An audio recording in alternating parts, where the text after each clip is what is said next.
Let's bring in former Fed Governor Wayne Angell. We also have former Dallas Fed President Bob McTeer, Brian Westbury of First Trust, Peter Schiff of Euro Pacific Capital, Steve Leisman and Rick Santelli are still with us. I have a feeling they will kibitz as well.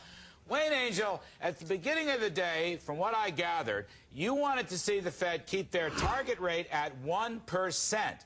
Then they took this shock and awe action, which opens up a trading range of 0 to 0.25%, and Katie barred the door for balance sheet expansion.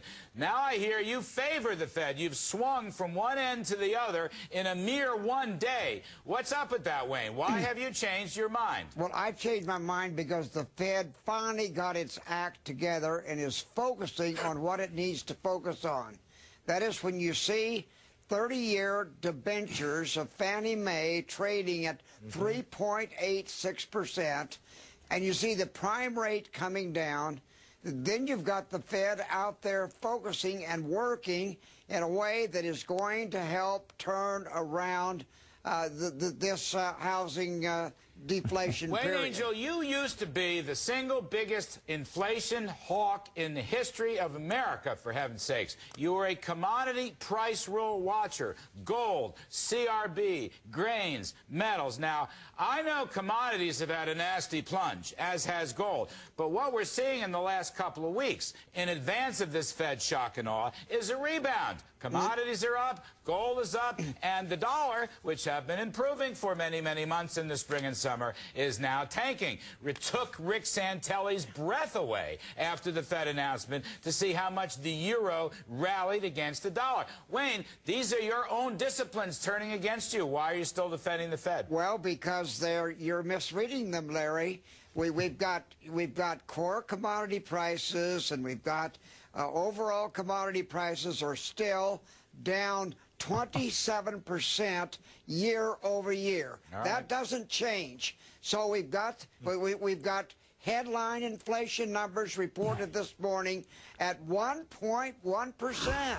I mean, that's a marvelous headline number. I agree. Let me go to Peter Schiff. Peter Schiff, your thoughts on Wayne Angell's analysis, and more generally, your thoughts on Mr. Bernanke's shock and awe today, Peter. Well, Wayne couldn't be more wrong in his analysis. I mean, first of all, Ben Bernanke is actually gaining some ground on Alan Greenspan in the race for who can be the worst Fed chairman ever.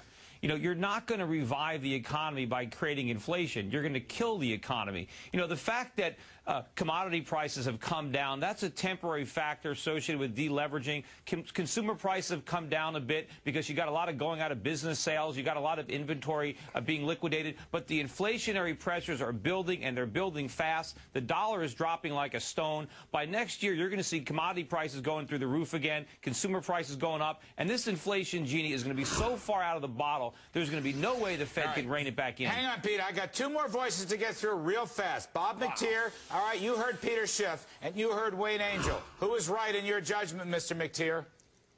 Wayne Angell was right. Why? I thought you wanted the Fed to hold at 1%. That was the report I had.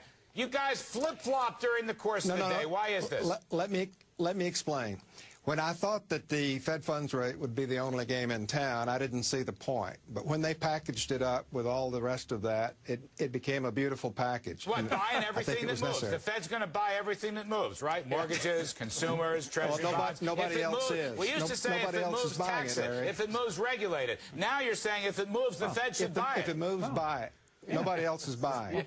Bro, we can just print prosperity. That's fantastic. Nobody needs to work anymore. Why don't we share this invention with the rest of the world? Brian Westbury, all we got to do is print money. Wide field to discuss here, and we got to have you come back after this. But go ahead, Brian. Weigh in. You've heard Wayne. Right. You've heard Bob McTeer. You've heard Peter Schiff. You've heard Rick Santelli. You've heard Bruce Leisman. You've heard Steve Leisman. And you've also heard Ben Bernanke. Who's right and who's wrong? Well, I mean, that's a long list. Let me just put it this way, and that is that the real problem we have is not with the borrower. There's plenty of borrowers that want to borrow money.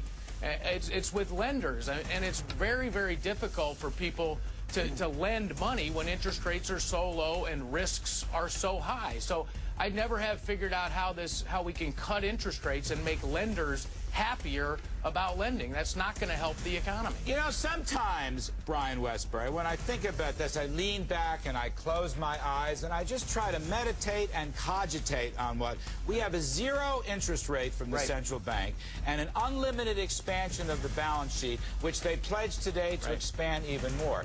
It has a certain Latin American feel to it, Brian. Absolutely. It does. But, you know, we tried this back in 2003 and 2004 when interest rates were 1%. And if you remember, we were going to hold rates down for a considerable period, and that was all designed to get mortgage rates down.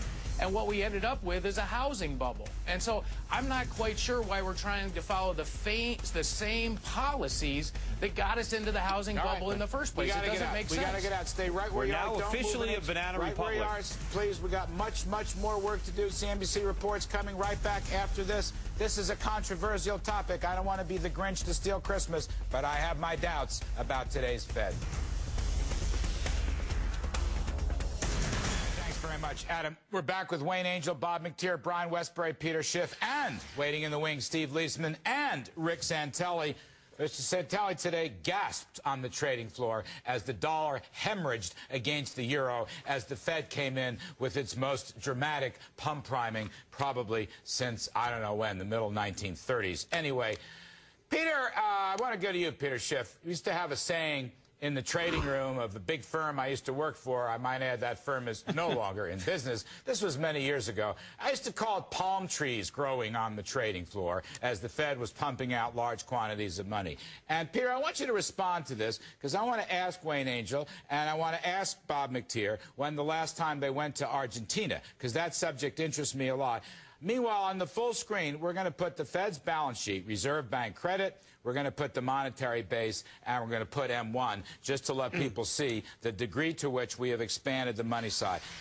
Just throw it up there. Reserve Bank credit's over 100%. Monetary base is, I think, even on a smooth basis, about 45%. And M1 and M2 are both growing about 8%. Peter Schiff, where is this going to lead? Where? We're going to get economic recovery? No. Are people going to buy mortgages? What happens, It's going to lead to disaster. No, you're right to bring up Argentina. A lot of people bring up the example of Japan.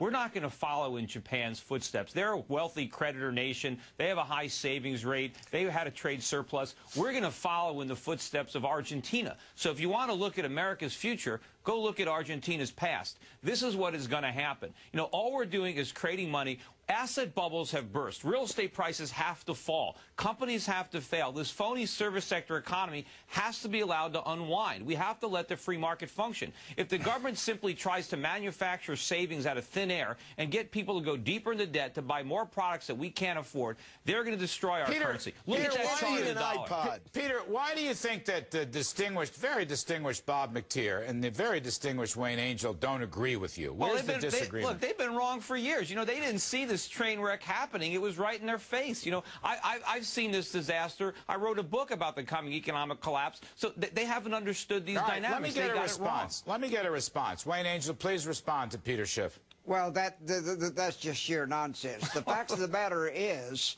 that we are not in 2002, but we in 2008, moving into 2009, we are in a serious global falling commodity price movement. No, we're not. And the Fed, well, we are, and the Fed is taking